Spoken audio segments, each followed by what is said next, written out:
Ito na yata ang pinakamahirap but pinakamagandang hike ko so far mga be. Hi mga be, just been here at Mount Kabunyan located at Bacon, Benguet. Siguro around 8 to 10 hours ang biyahe papuntang Bacon at pagdating namin sa Bacon mga be, diretso na agad ang hike. Nagbihis lang, nagmumog lang. Diyos ko po. Okay, we are starting our hike to Mount Kabunyan at 8:50 a.m. No sleep, no rest. Jazzy, ang ano But the outfit is real. ang tungkod mo ay iangat. Ito naman, nabibidyo na nga pinadali. So yun nga mga be, yung umpisa ng hike ay very pababa lang ng pababa at iniisip ko na agad na lagot kami nito pataas. Pero ang ganda ng view, ang dami rin palang falls na mapupuntahan dito sa Mount Kabunyan. 1 kilometer. Pagkatapos yung bumaba ng pababang pababa, medyo patag na. Ito pero after daw nito, for the akyat na uli mga be.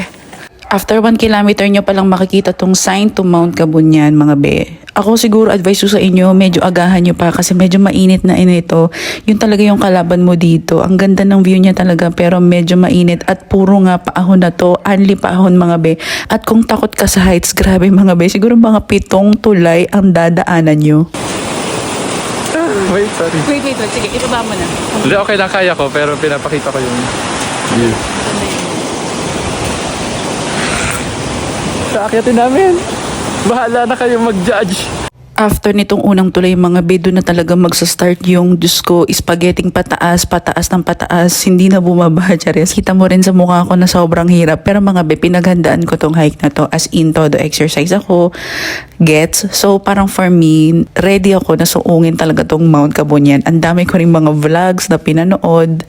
At Diyos ko po, grabe yung paghahanda ko dito. Pero nahirapan pa rin si be. Siguro after 2 hours pa bago niya mapuntahan tong parang campsite na may bubong. Nagpahinga kami dito ng konti, umidlip kasi apakahirap talaga.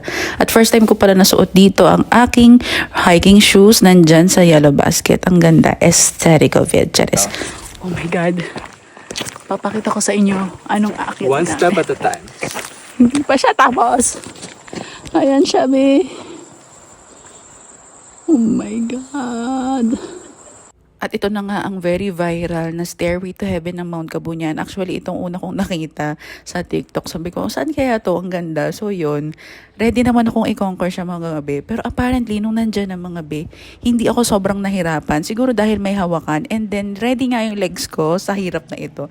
Pero sobrang ganda talaga dito. Sobrang scenic kahit na medyo pataas siya.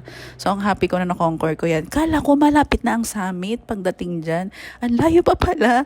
So, hanggang sa 2 p.m. na ata to, nandito na kami sa foggy na area. Ang ganda, biglang init tapos sobrang lamig naman dito sa taas. So talagang yung damit mo, hindi mo maintindihan kung magja-jacket ka o magmamaano. Ganun talaga pag umakit ng bundok. Pero nung itong papalapit na kami sa summit, grabe na yung view. Kitang-kita mo na yung beauty ng Mount Kabunyan. Pero pagod na talaga ako niyan. Hanggang sa hindi na ako naka-video. Pero ito na ang campsite mga be. Overnight nga pala kami mga be. So pagdating sa campsite, siguro around 4 p.m. na yan, nag-pitch na kami ng aming tent. This is my tent. Joseph's and Vince. And the 17,000 tent of my man. The Chanel one. Fashionista. Nandiyan pala sa yellow basket din ang aking tent from Nature Hike. Ang ganda ng view, konting tumbling mo lang, sabangin ka ng mga beso, huwag kang patanga-tanga. Nagpahinga lang kami, kumain ng dinner, nagkwentuhan, ang saya ng kwentuhan namin ng mga kasama ko sa hike. At grabe yung stars nung gabi, apakaganda, hindi ko lang nabigyan ng justice. At ito, umaga na to mga be, yun ang maganda talaga sa camping kasi makakapagpahinga ka before bumaba. At gumora na kami sa summit. Morning mga be. Let's go to the summit. Alam niyo ba mga be, kala ko malapit na yung summit pero medyo technical pa rin paakit ng summit. Siguro mga 30 minutes pa rin pero doon mo na rin makikita na ito yung inakyat ko. Dito rin talaga yung famous na mga photo spots itong natumbang kahoy na ito. Buhay. Kaya ko. Hindi, gawin mo ng paraan, talikod ka Kaya pa. mo ba yan? Ayoko na. You just need a little push. Napatingin na. Tinulak na. Nakaupo na lang. Nakaupo. Sa totoong buhay, may fear of heights talaga ako mga be. Hindi ko rin alam bakit hiking ang napili kong hobby. Charis. Pero worth it naman din talaga ang mga view. So ito na yung pinaka-marker. Congratulations to my hiking team. Chares. At super fun din ng mga nakasama namin, lalo na yung mga teachers. Ang ganda ng kwentuhan, lalo na nung gabi. At alam mo yung dito ka rin talaga makakamit ng mga new friends and yung mga new company. Hindi, kaya niya yan. Huwag mong tulungan. Oo. Mataas yan. Strong, independent woman. Yes.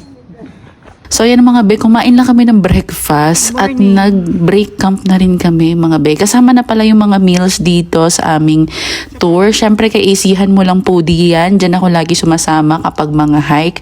Lalo na yung mga ganitong medyo mahirap. Nabudol na naman tayo ni Pudi. Nung pababa, hindi na ako masyadong makapag-video. Pero relatively, mas madali na siya at medyo mas maikli na. Yun lang mga be, ang saya ng hike na to. Just been here.